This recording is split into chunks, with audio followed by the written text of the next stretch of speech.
Entre nos cultures. Aujourd'hui, à la ferme du Mont d'Or, une centaine de bénévoles plantent des haies.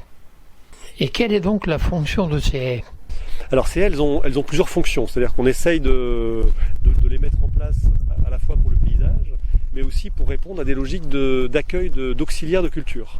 C'est-à-dire que les semis en bio sont intéressants quand on est en phase avec la nature. C'est-à-dire qu'on essaye de retrouver une connexion à la nature. On essaye de travailler non pas contre, non pas à côté, mais avec. Et le fait d'implanter des haies, c'est un moyen très clairement d'accueillir les auxiliaires de culture, de la biodiversité diverses et variées. Auxiliaires de culture, c'est... Alors les auxiliaires de culture, c'est l'exemple le plus simple, ça va être la coccinelle. Il y en a tout un tas, il y en a variés, en diversité, en espèces, etc. On va prendre l'exemple de la coccinelle, on va rester là-dessus. La coccinelle, elle intervient pour se nourrir notamment de pucerons. Et donc sur certaines cultures, comme les pois, on va prendre l'exemple des pois verts, la culture est envahie de pucerons par moment, ça arrive, c'est partie de la logique écologique. Et si on a des coccinelles à proximité, ou des larves de coccinelles d'ailleurs, les larves vont intervenir très vite, en quantité, à condition qu'elles aient le gîte et le couvert à proximité. Donc cette proximité, c'est nos fameuses haies. On les implante tous les 150 mètres au maximum les unes des autres, et on va essayer de faire que ces haies soient les plus diversifiées possibles, en hauteur, en strates, en épaisseur, en variété d'espèces, tout en prenant en compte ce qui existe dans notre paysage de l'Aunis, évidemment. On s'inspire des haies, des bois avoisinants. On ne va pas réinventer des espèces exotiques, on essaye même de trouver l'origine des plantes qu'on implante, qu'ils soient le plus locaux possible. Alors, à la culture, ça intervient indirectement, c'est-à-dire qu'en fait, en accueillant ces espèces-là, les espèces vont pouvoir intervenir dans la culture pour protéger la culture. Bon voilà, les auxiliaires ont cette fonction-là.